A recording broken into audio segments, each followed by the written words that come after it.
Erev Tov, et on peut encore le dire Chag Sameach, puisque jusqu'au 12 du mois de Sivan, on ne dit pas les Tachanonim, donc même si Shavuot vient de se terminer en ce lundi soir 2 du mois de juin, la fête continue d'une autre façon, avec maintenant la Teshuvah d'avoir pris sur nous plus d'études et plus de Midot Tovot, Be'ezrat Hashem pour l'Iskot et la Géoula.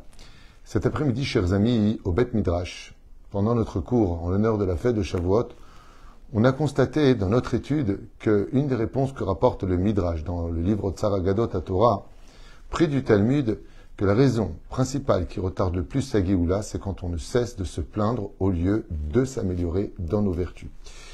Donc il y a que le mérite de notre étude, alors qu'en France et en Galout, c'est encore Yom Tov Sheni de Galouyot, nous en Israël, nous venons de sortir de la fête merveilleuse d'une étude extraordinaire que nous avons eu le mérite de traverser avec la communauté de Wal Moshe ici à Ashdod, Be'ezrat Hashem pour le meilleur du peuple d'Israël.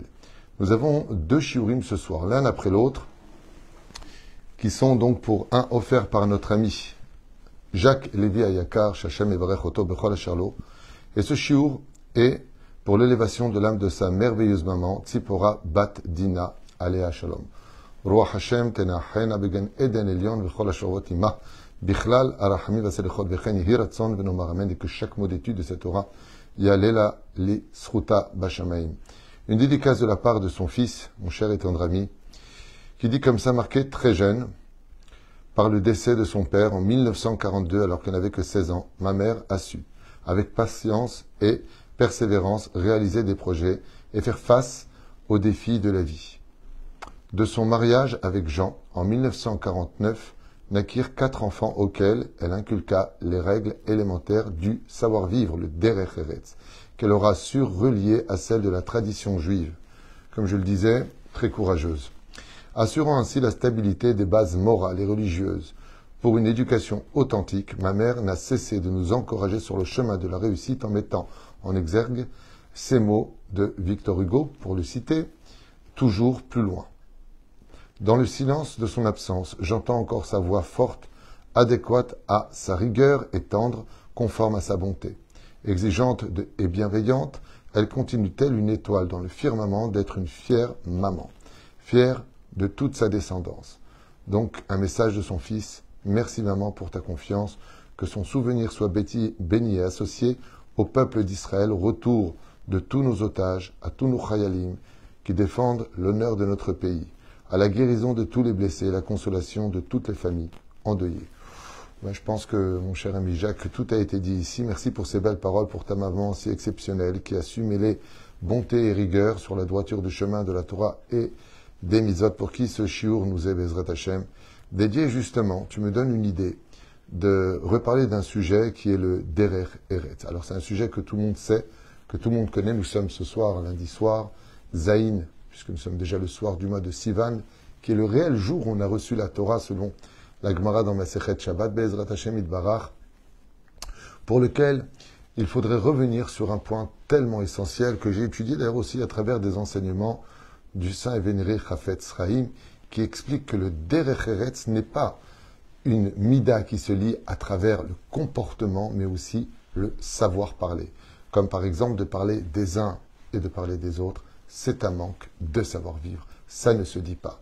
Quand quelqu'un vous enseigne quelque chose, de prendre un livre sous son nez, alors qu'il enseigne la Torah, de prendre un livre sous son nez en disant « je suis présent, mais en même temps j'ai mon étude », tu comprendras que c'est un manque de savoir-vivre. Et les gens ne le comprennent pas et ne le vivent pas parce que le Derech Eretz de la Torah est très ambigu.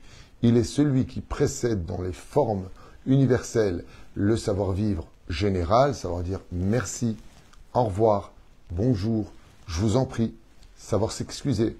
C'est un Derech Eretz qui n'a pas vraiment besoin d'un enseignement talmudique pour pouvoir le vivre. Beaucoup de gens, même dits athées, pourraient tout à fait vivre ce savoir-vivre-là parce qu'il est culturellement social. Ce qui fait qu'on en a besoin. Sinon, on appelle ça une personne impropre, grossière, mal élevée. Et il existe un autre Derech Eretz dans la Torah qui est celui de la Torah elle-même, qui, elle, par contre, vient nous donner d'autres règles sur le savoir-vivre, dans lequel ce Derech Eretz-là devient mitzvatique. Et c'est ce que nous disent les Chachamim. Pourquoi nous avoir donné, par exemple, la mitzvah du respect des parents? On l'apprend d'Afka plus des non-juifs dans le Shulchan Aruch et la Gemara que des juifs. Alors pourquoi les mettre dans des mitzvot? La réponse est simple.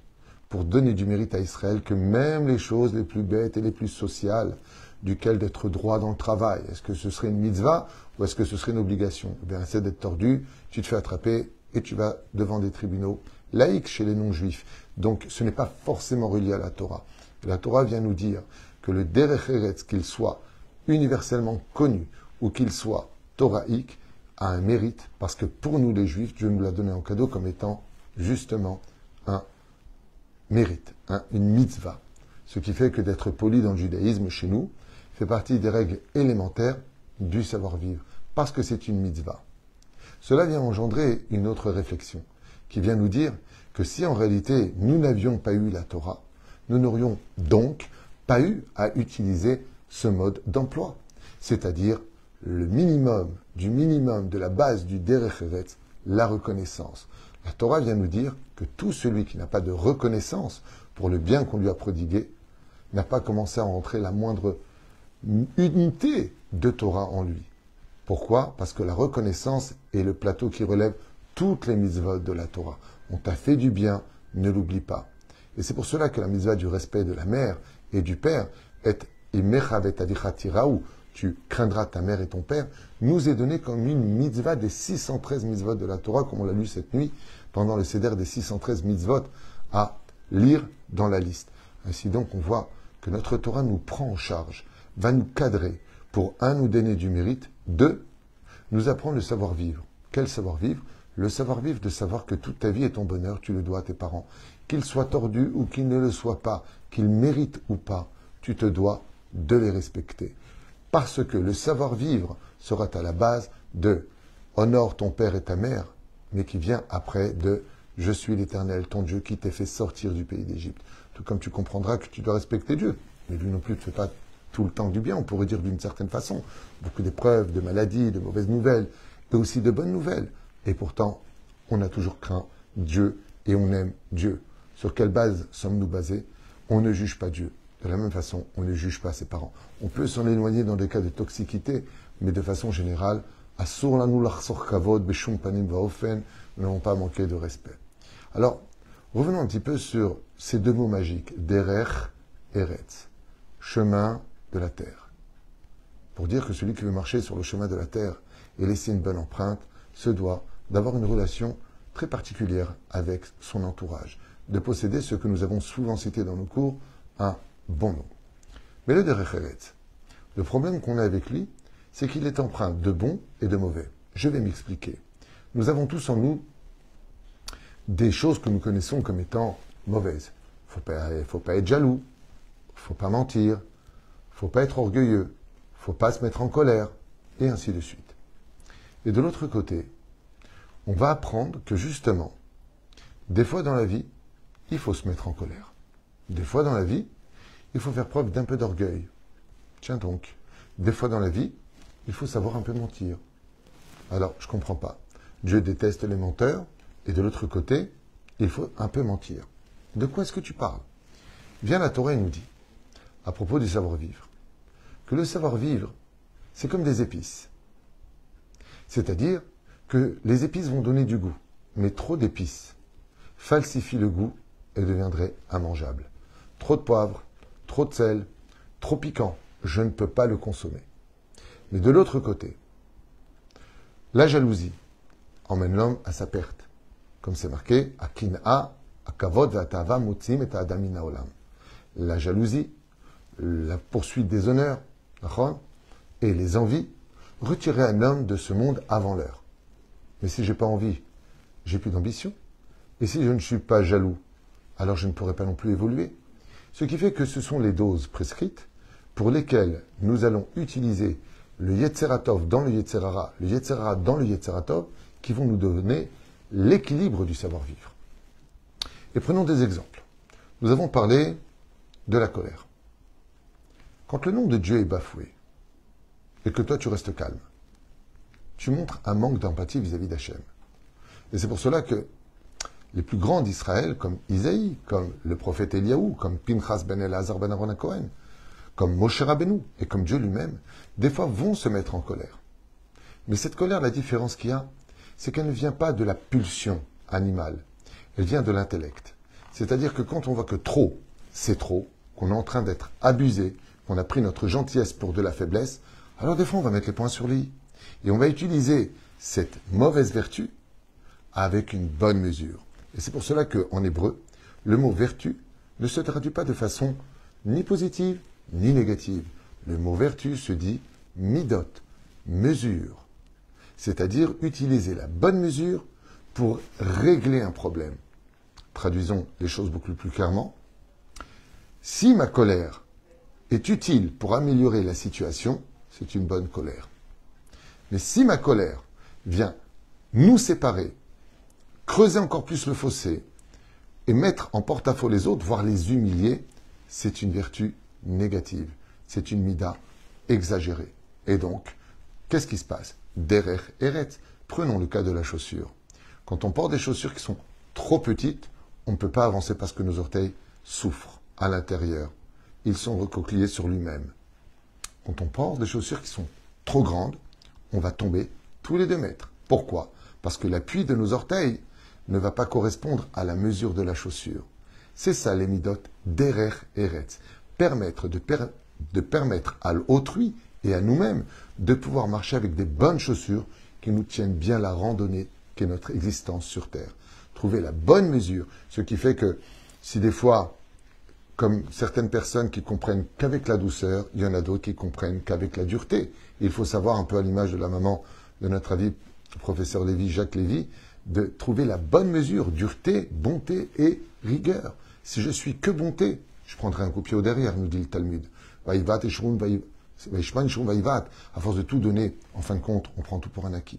De l'autre côté, si je suis que dur, je vais dégoûter ceux qui me fréquentent. À un point que même si ma Torah est dictaturale, extrêmement dure, toujours en train de juger, de critiquer et de condamner, cela risquerait de donner des enfants qui vont vomir cette Torah, n'étant même plus capable de faire la différence entre celui qui l'a représenté et ce qu'était vraiment la Torah, qui est d'une douceur et d'un amour inouï pour tout celui qui s'en approchera, qu'on appelle Metikut à Torah, la douceur de la Torah. Et ce n'est pas parce qu'il y a de mauvais traducteurs de la Torah que cela fait de la Torah une mauvaise chose, comme vous l'avez tous compris. Ainsi donc, on peut voir que, dans le cas échéant, le mensonge, qui est une chose absolument abjecte et que Dieu déteste plus que tout, peut être utilisé pour arranger les choses. Comme par exemple, non pas mentir, mais le père va dire à sa fille ou à son fils, voilà, je te préviens, si tu rentres à partir de 9h01, la punition sera violente et ainsi de suite, et cela peut engendrer d'une énorme dispute. Le père rentre et dit à sa femme, à quelle heure il est rentré? Où elle est rentrée? Bitou comme tu as dit. Il ne va pas dire, il ne va pas mentir. Mentir, c'est sourd. Il va dire, Bitoni, comme ça j'ai sauvé le gong. Non. Comme tu as dit. Qu'est-ce que tu avais dit? 9h. Comme tu as dit pour qu'il y ait la paix. Entre à 9h15. C'est-à-dire qu'on a le droit de déformer pour mieux former le shalom. Comme le faisait Aaron. Il allait voir l'un, il allait voir l'autre, et disait des choses que la personne avait besoin d'entendre pour qu'il soit prêt à descendre sa colère et rencontrer son épouse et faire le shalom avec elle. Ainsi donc, on se rendra compte dans le domaine des vertus que ce n'est pas ni l'un qui est bien, ni l'autre qui est mauvais. C'est-à-dire que, par exemple, on a eu pitié d'Amalek, on a eu pitié de Agag. Le roi Shaoul voit que Agag est défait. Il a de la pitié pour lui. Il regarde, j'ai plus de peuple, j'ai plus d'armée, tu m'as tout pris, j'ai plus de royaume. Laisse-moi au moins ma vie, mets-moi en prison, je ne peux plus rien faire de mal. Il a eu raison? Non, il a eu tort. Il a eu tort d'avoir pitié. Pourquoi? Parce que nous avons une ordonnance de la Torah dans le savoir-vivre de ne pas laisser vivre Amalek. Et que si tu laisses vivre Amalek, eh bien, ça va être très dur à entendre. Mais qui est le réel coupable et responsable, d'une certaine façon, de la Shoah? Si on prend les choses de façon rétroactive, c'est le roi Shaoul. Car s'il avait tué Agag, roi des Amalécites, Aman n'aurait pas pu naître, Hitler n'aurait pas pu naître, et on n'aurait pas vécu la Shoah. C'est notre bonté qui nous a trahis. Car une bonté mal cadrée nous emmène à notre perte, parce qu'on a mis trop d'épices. Ainsi donc, on comprendra que le savoir-vivre est une arme nécessaire à la société, mais qu'elle peut emmener l'homme à sa perte si elle n'est pas donnée dans les bonnes mesures. Tout donner, c'est tout perdre. Ne rien donner, c'est se faire oublier très vite. La reine Bezrat Hashem Itbarach. Il faut savoir qu'il y a des vertus qui englobent toutes les autres vertus. L'évater, l'humilité, la transparence. Si vous saviez, chers amis, et je dis ça plus pour moi que pour vous, si vous saviez à quel point ce que vous allez comprendre et entendre pourrait résoudre des problèmes. Moi-même, ici présent, je me heurte très souvent à des envies de réflexion vis-à-vis de certaines personnes. La vie est remplie d'épreuves, et ça ne se passe pas toujours comme on le veut. Des gens ingrats qui doivent beaucoup à d'autres personnes, qui ne sont même pas capables de prendre le téléphone pour dire Chag Sameach. Pourtant, c'est rien de dire Chag Sameach. Alors c'est maladroit, c'est un oubli, ou c'est intentionnel. Mais tu as envie de dire, hey, ça te faisait si mal de prendre le téléphone pour dire bon anniversaire, Chag Sameach, Shabbat Shalom. Alors tu as envie de dire aux autres, dis-moi, quand tu as eu besoin, la personne était là. Quand tu n'étais pas bien, cette personne était là. Quand tu avais personne avec qui parler, cette personne était là. Alors, pourquoi toi tu n'es pas là? Juste pour rendre un peu l'appareil. Ce que j'ai pu constater grâce au Chafetz Chaim, c'est extraordinaire, c'est que on se rend compte qu'en réalité, les gens ont une conscience, qui préfèrent l'oublier. Et qu'on est des fois beaucoup plus gagnant en se taisant qu'en parlant. Parce que quand on parle, quand les gens sont de mauvaise foi, qui est la pire de toutes les vertus, elle, c'est la pire de toutes. La mauvaise foi ne laisse pas de place à aucune discussion, puisqu'il est dans le déni.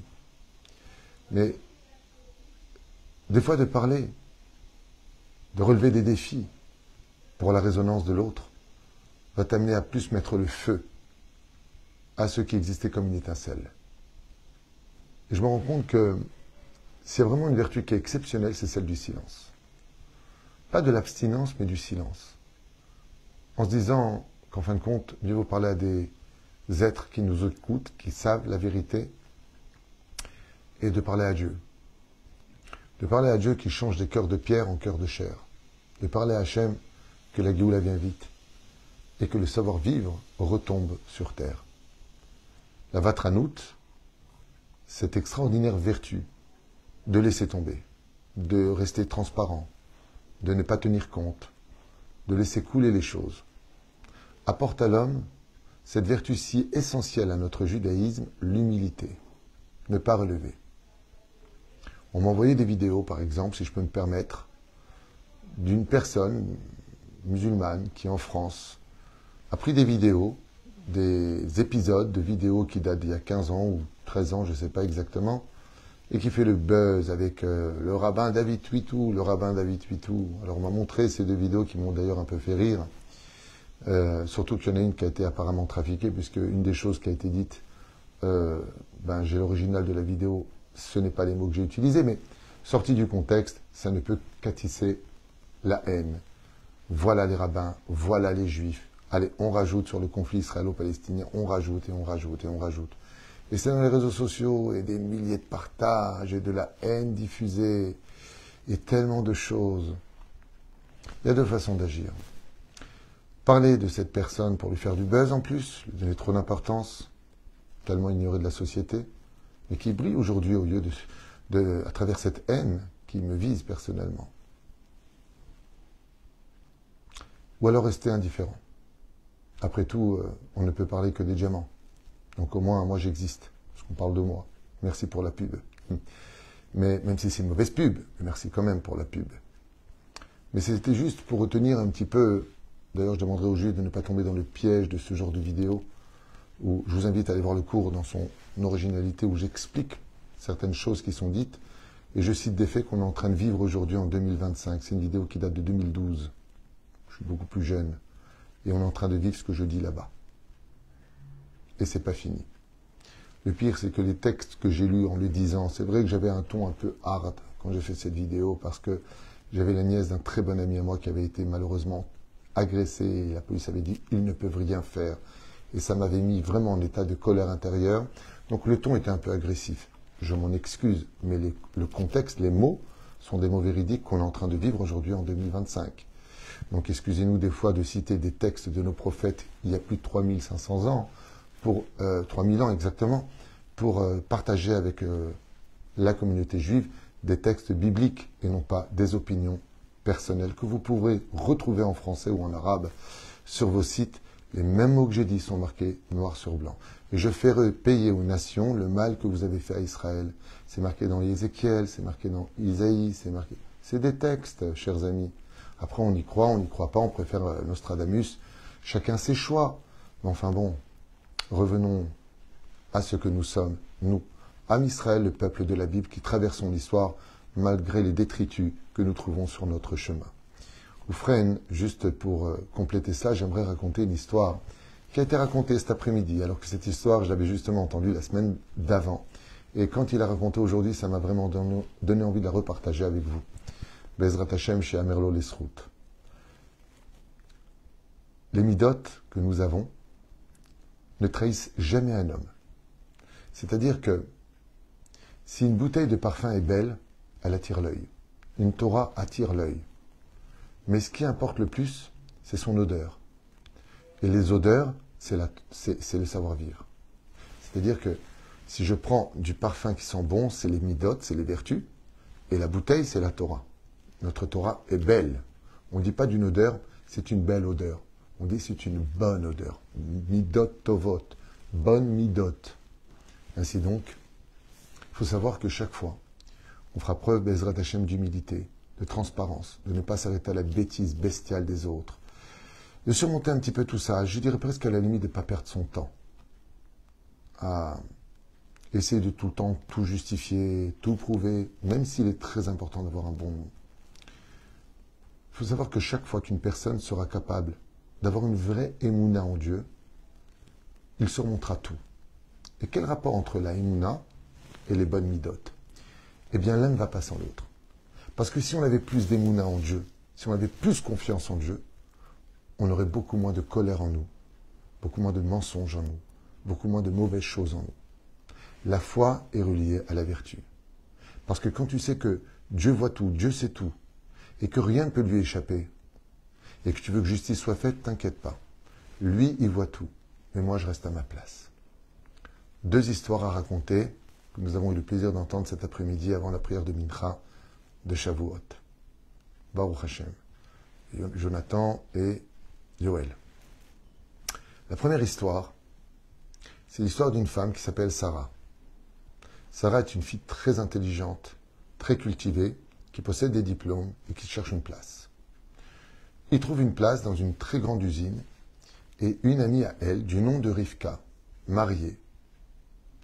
Elle aussi cherche une place en urgence pour survenir aux besoins de la famille. Et le hasard des choses, même s'il n'existe pas, les amène à avoir justement un entretien d'embauche, les deux dans cette même usine, seulement à des heures différentes. Une le matin et Rivka l'après-midi. Sarah arrive au travail, femme très élégante, bien habillée, avec de bonnes vertus. Et donc, à peine rentrée au bureau, à peine écoutée, se trouvent le PDG et son épouse, et ils écoutent. Ils lisent son CV, et ils voient qu'elle correspond parfaitement à toutes les conditions d'embauche pour être à un poste très bien payé, surtout important dans la direction principale de cette usine. Sarah est ravie. Elle est heureuse. Seulement, elle dit, je m'excuse. J'ai compris que vous voulez m'embaucher, mais cet après-midi, vous avez rendez-vous avec une connaissance à moi. Et je préfère renoncer à mon poste. Et le patron lui dit, mais c'est un poste très bien rémunéré. Vous avez besoin de travailler. Oui, mais la différence, c'est que moi, je ne suis pas encore marié. Tandis que la personne que vous allez voir cet après-midi est une personne qui est mariée et qui a des enfants. Son mari étudie la Torah et elle est seule à subvenir aux besoins de ses enfants. J'ai compris ce que vous proposez comme travail. Je peux vous affirmer qu'elle est apte à remplir toutes les conditions. Alors, s'il vous plaît, recevez-la. Et la femme lui dit, la patronne, vous êtes prêt à renoncer pour une connaissance parce qu'elle a besoin de travailler. Et Sarah lui dit, oui, je demande que vous l'acceptiez. Le rendez-vous a lieu à 13h, Rivka arrive, et effectivement, elle est bien, mais malgré tout, n'a pas les mêmes compétences que Sarah. De plus, Sarah n'est pas encore mariée, donc les horaires ne l'obligent pas à aller chercher des enfants à l'école, ou d'autres responsabilités de femmes mariées, qui souvent demandent des absences supplémentaires. Mais malgré tout, ils prennent en pitié Rivka, qui est une femme merveilleuse, gentille, et qui semble remplir aussi toutes les fonctions adéquates. Quand le soir arrive et que Rivka appelle Sarah pour lui dire « Merci beaucoup, je suis désolé, j'ai compris que tu n'avais pas été accepté. Moi, ils m'ont accepté, je vais avoir un super salaire, mon mari va continuer à étudier la Torah. » Sarah lui a répondu au téléphone « Je suis tellement heureuse pour toi. Ah, tu ne peux pas savoir combien cette nouvelle me retire une pierre du cœur. J'étais tellement inquiète de savoir que vous aviez tellement de besoins et pas de possibilités. Et maintenant, ton mari va pouvoir étudier la Torah tranquillement. » Quelques jours passent. Le téléphone de Sarah sonne. Et la patronne de l'usine l'appelle. Et elle lui dit, Sarah, nous avions vos coordonnées. J'aimerais vous rencontrer, s'il vous plaît. Il y a un autre poste de libre? Non. Le poste est occupé par Rivka comme vous l'aviez demandé. Mais j'ai autre chose à vous proposer. Sarah arrive au rendez-vous. Il se passe à la maison, non plus au bureau. Et elle est reçue comme une princesse, à l'image de ses vertus. Et elle lui dit, voilà, nous avons un fils qui recherche, à mon avis, quelqu'un comme vous. Notre fils est une personne belle, d'apparence, de bonne vertu, mais qui recherche une femme exceptionnelle. Et mon mari et moi, quand vous êtes partis, on a dit, mais où on trouve ce genre de personne? Où ça se trouve des gens qui ont besoin de travailler, qui laissent leur place parce qu'ils estiment que là, c'est plus urgent qu'eux, qui sont prêts à renoncer à une paye aussi importante de 18 000 shekels par mois? Ça n'existe pas. Alors on voudrait savoir si vous seriez peut-être intéressé à rencontrer notre fils. Et elle répond, tant que ça n'engage à rien, pourquoi pas? La rencontre se fait. Le feeling est instantané. Et très très vite, ils décident de se marier. C'est un moment de joie absolue pour Sarah. Et puis voilà que le père se met à la retraite et son fils, le lendemain du mariage, prend les rênes de la société. Sarah s'est retrouvée patronne de la société. Une vraie histoire qui vient nous apprendre, nous réveiller à cette justement rencontre des vertus. Quand tu es quelqu'un qui a de l'empathie, quand tu sais aimer, quand tu sais donner, quand tu sais penser aux autres, quand tu travailles tes midotes, mais que tu as la foi en Dieu, tu n'es plus engagé comme une simple directrice dans un des compartiments ou des postes à occuper, mais elle s'est retrouvée être patronne, mariée avec un garçon merveilleux et en plus riche, dans une merveilleuse maison. Et tout ça pourquoi? Parce qu'elle avait de bonnes vertus. Quand on a de bonnes vertus, même si on est oublié des hommes, on n'est pas oublié de Dieu. Et c'est souvent les bonnes vertus qui vont sonner à des portes à lesquelles on ne s'attendait pas du tout. Celle de non seulement avoir de l'argent, mais en plus de cela, Baruch Hashem, se marier. Shidour parfait, famille extraordinaire, Sarah est heureuse et elle aussi a des enfants.